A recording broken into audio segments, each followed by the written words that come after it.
salam sejahtera bagi kita semua. Perkenalkan, saya Hilma Yasmi, SSDMKes. Saya dosen tetap pada Prodi Keperawatan Kesehatan Poltekkes Kemenkes Aceh. Pada hari ini saya akan menyampaikan tentang teknik pengajaran saya dengan menggunakan metode EIA, yaitu Delivery, Interaction, dan Assessment. Yang menjadi fokus mata kuliah saya adalah mata kuliah keperawatan maternitas, dan saya sebagai pengampu atau koordinator pada mata pelajaran tersebut.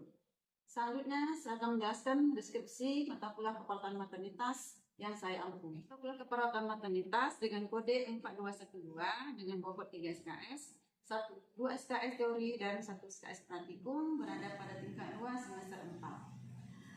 Adapun deskripsi singkat mata kuliah ini membahas tentang konsep dasar keperawatan maternitas, konsep keperawatan ibu hamil normal, konsep ibu intranatal normal, konsep bayi baru lahir, konsep ibu postpartum normal, serta konsep keluarga berencana dan gangguan reproduksi.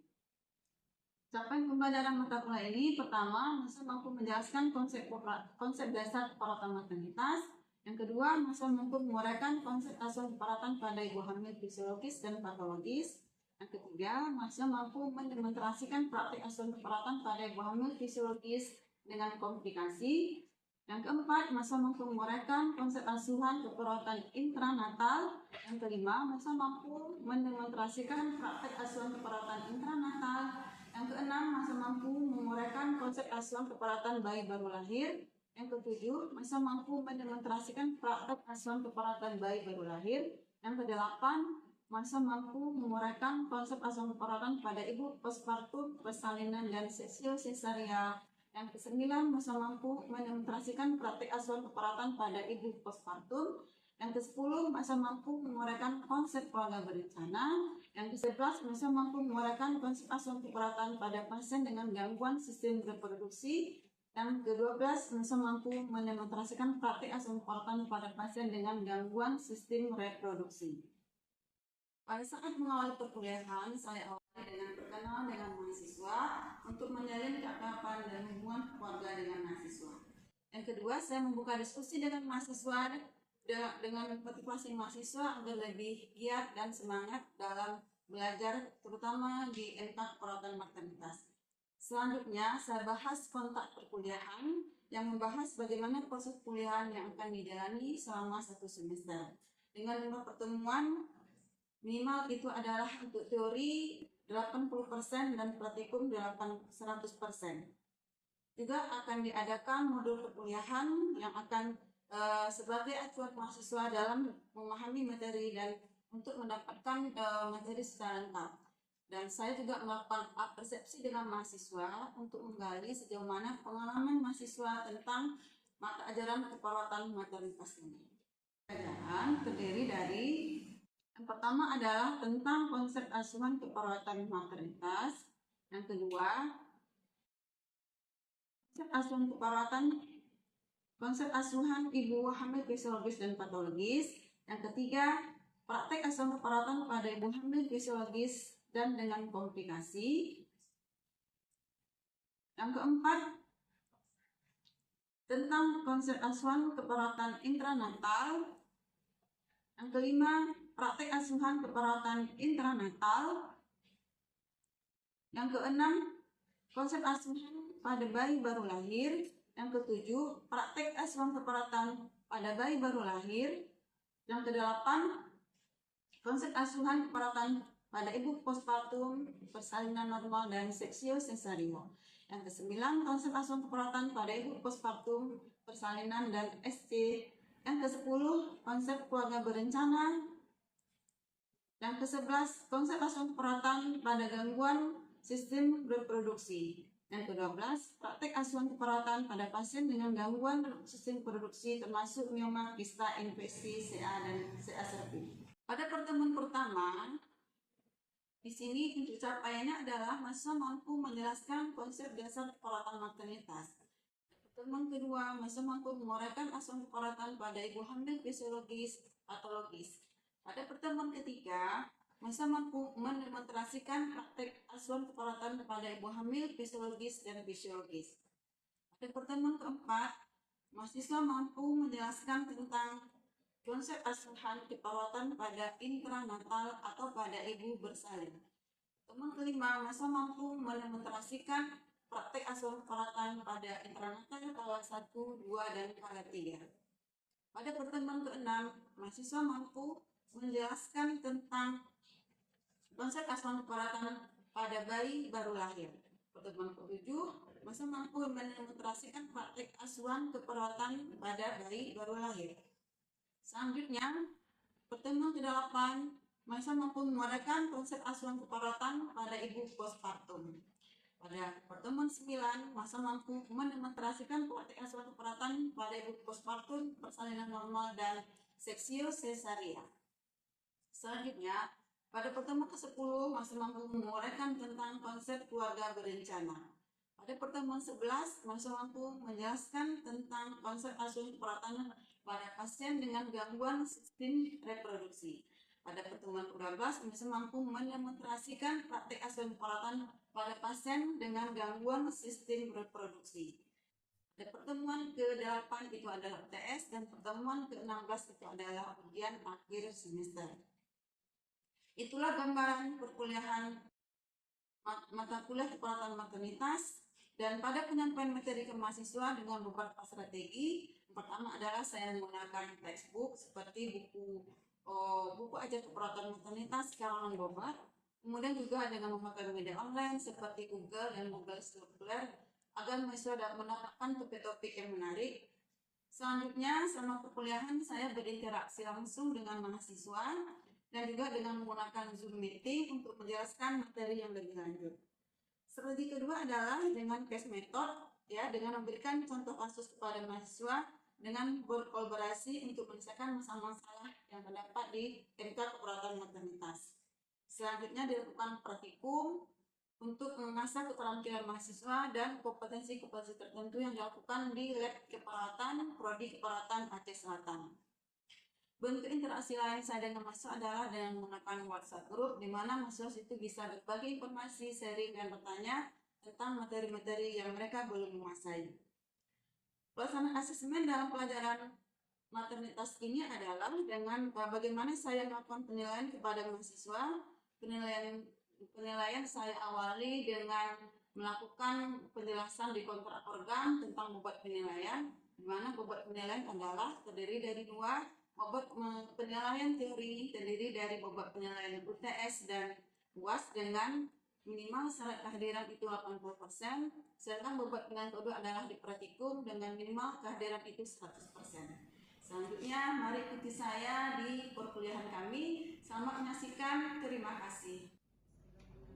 Assalamualaikum warahmatullahi wabarakatuh. Waalaikumsalam.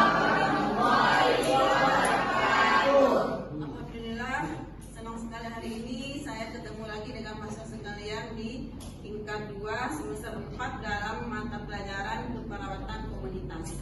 Seperti perjanjian kita kemarin, hari ini saya akan menjelaskan tentang pengkajian di Unipas, ya, dan ini salah satu materi di ASKEP INC atau Intranatal Care. Sebelum itu masuk menjelaskan tentang pengkajian Unipas, kita akan berdiskusi dulu, sharing pengalaman. Ada yang pernah melihat orang bersalin? Ada yang pernah menolong persalinan di sini waktu praktek? Nah, kira-kira apa saja tanda-tanda orang bersalin itu? Coba siapa? Tunjuk tangan. Nabila, coba Nabila.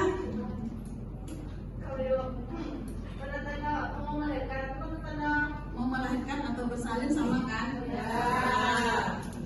Tanda-tandanya perutnya tulang, terus mules-mules, ingin merasa ingin mengejar, terus adanya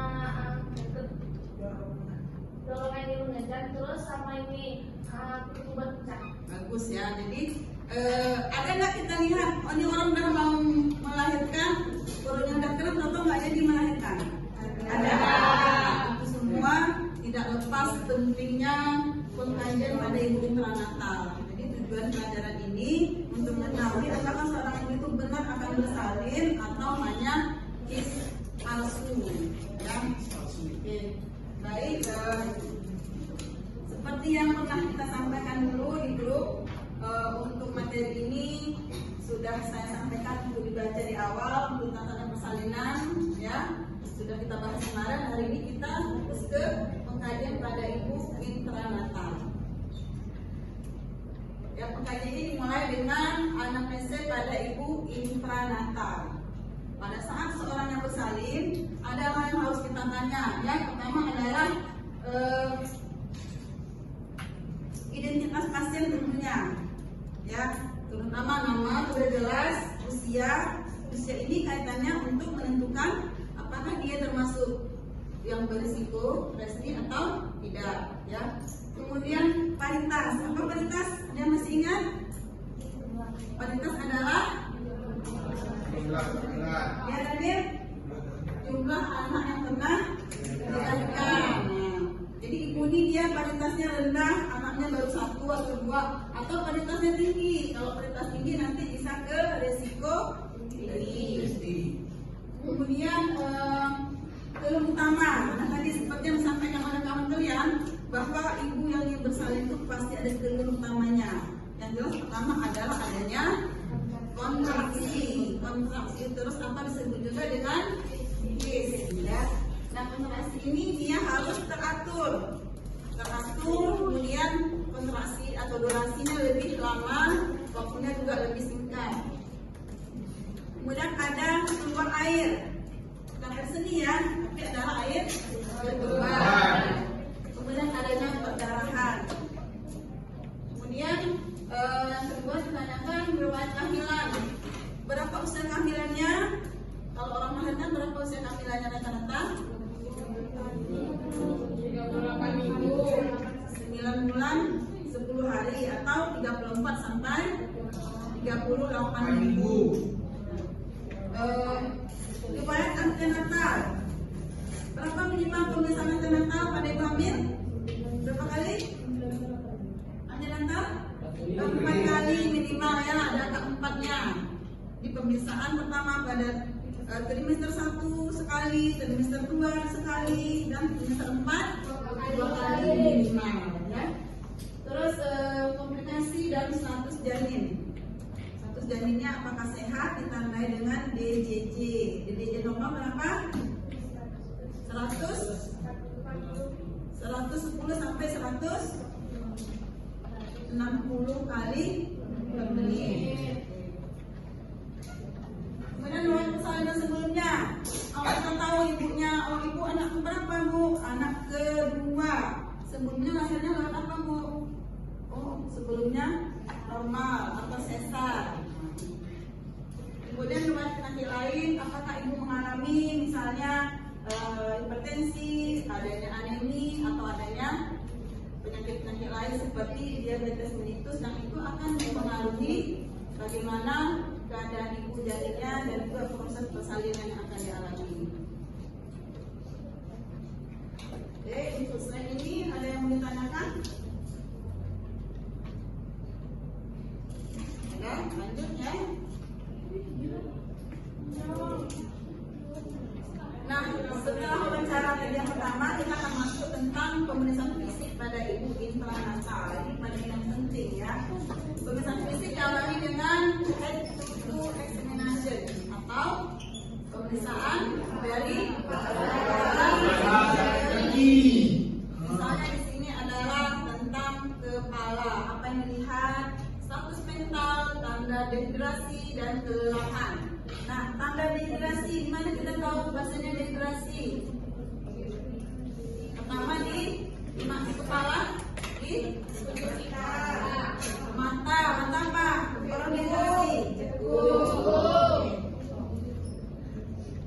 Kemudian mata sendiri dilihat adalah adanya anemi dan difteri.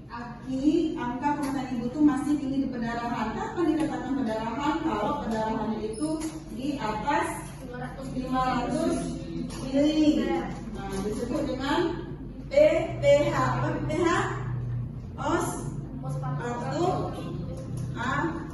Hemoragik. Kapan dikatakan PPH? Kalau perdarahannya itu di atas 500 mili. Kemudian penyebabnya ada 4T. yang mengapa tadi di Indonesia khususnya aki tinggi. Pertama adalah trauma. Tonus ini adalah kontraksi uterus atau his. Ya, his itu harus kuat. Kalau hisnya lemah itu namanya bisa nanti atom uteri atau hisnya yang lemah ini akan menghambat persalinan. Terutama pada ibu-ibu yang habis melahirkan, yang hisnya harus kuat ya untuk menjepit pembuluh darah yang terbuka dan putus pada tempat bekas melekatnya plasenta. Selain ini ada yang bertanya? Ya silahkan Salma. Assalamualaikum warahmatullahi wabarakatuh. Waalaikumsalam. Perkenalkan, nama saya Salma Sabila. Saya ingin bertanya, bagaimana cara mendeteksi perdarahan pada ibu bersalin? Oke, bagus sekali pertanyaannya. Kita beri hapus dulu. Ya, pertanyaannya adalah bagaimana cara mendeteksi terjadinya perdarahan postpartum. Ya, jadi karena perdarahan ini merupakan faktor yang sangat penting yang kalau dalam hitungan menit saja kita terlambat mendeteksi bisa menyebabkan kehilangan nyawa. Ya, karena jumlah darah kita cuma berapa liter?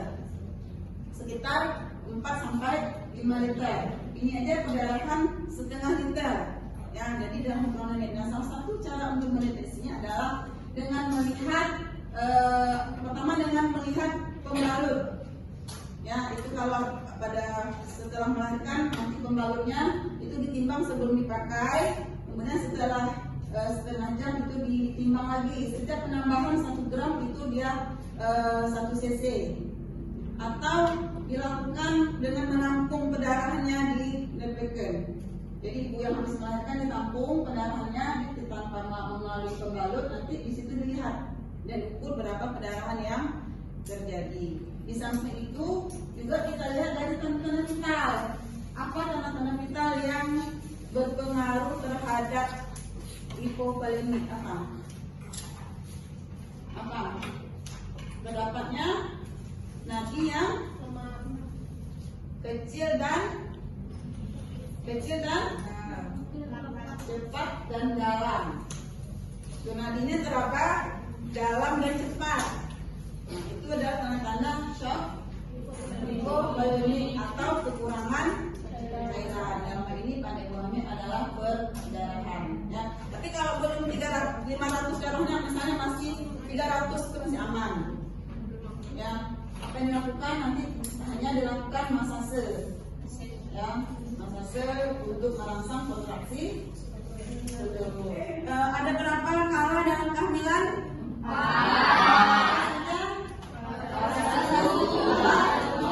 Pembukaan. Mulai dari pembukaan 0 sampai 10. Oke. Cepat versi kala 2. Kala 2 mulai dari kala 2 kala pengeluaran. Mulai dari pembukaan lengkap sampai selanjutnya janin. Kala 2 ya, jangan lupa ya. Kala 3 plasenta, betul. Mulai dari lahirnya janin sampai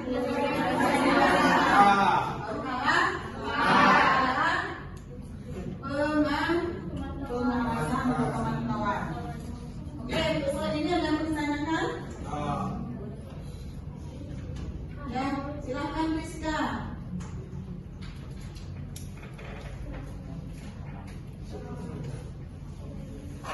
Assalamualaikum warahmatullahi wabarakatuh. Saya ingin bertanya kepada Ibu, apa saja contoh komplikasi pada kehamilan pada saat melahirkan? Ya bagus pertanyaannya, kita beri aplaus dulu. Komplikasi pada kehamilan. Anda yang bisa jawab? Ayo, apa kira-kira komplikasi atau masalah yang muncul pada kehamilan? Ayo, siapa yang mau jawab? Coba Rani, apa Rani? Misalnya perdarahan saat kehamilan. Apa lagi? Hipertensi, betul. Apa lagi? Adanya penyakit anemi dalam kehamilan. Ya. Nah, hipertensi ini melekat pada ibu hamil. Kenapa? Karena dia misalnya pada saat sudah hamil dia tidak hipertensi, pada saat kehamilan itu nanti tiba-tiba tensinya naik, terutama pada trimester kedua. Itu sering disebut dengan apa?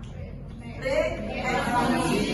Ya, kalau dia kena hamil dia naik tensinya. Tapi karena efek dari kehamilan tensinya naik, itu nanti di preeklamsi, dan ini akan kita bahas di pelajaran patologi dalam kehamilan. Akan saya simpulkan bahwa pengkajian pada ibu intranatal itu merupakan hal yang sangat penting, yang itu akan bisa mendeteksi adanya kelainan atau masalah yang muncul pada ibu hamil. Ya. Yang kedua, penting kita melakukan pengkajian itu pada setiap kala dari persalinan. Ya, ada berapa kala persalinan tadi? 4. Coba Anda sebutkan kala persalinan. Kala persalinan ada 4. Ada 4, kelas 1, kedua, ketiga, keempat. Bagusnya ada yang bisa lebih detail lagi. Coba, Anani. Kelas 1 dimulai dari pembukaan 1 sampai 10. Kalau kala 2 dimulai dari melahirkan janin. Kala ketiga lahirnya plasenta, dan kala 4 proses penyembuhan. Bagus.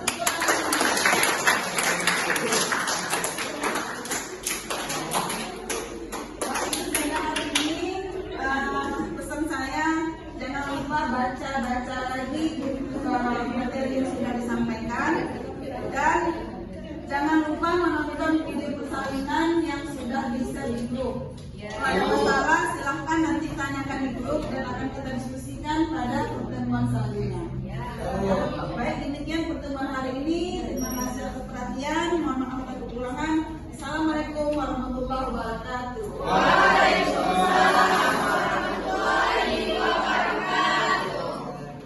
Penyampaian PDD, UKTP atau pernyataan diri dosen dalam unjuk kerja Tridharma Perguruan Tinggi bidang pengajaran. Terima kasih, semoga bermanfaat. Assalamualaikum warahmatullahi wabarakatuh.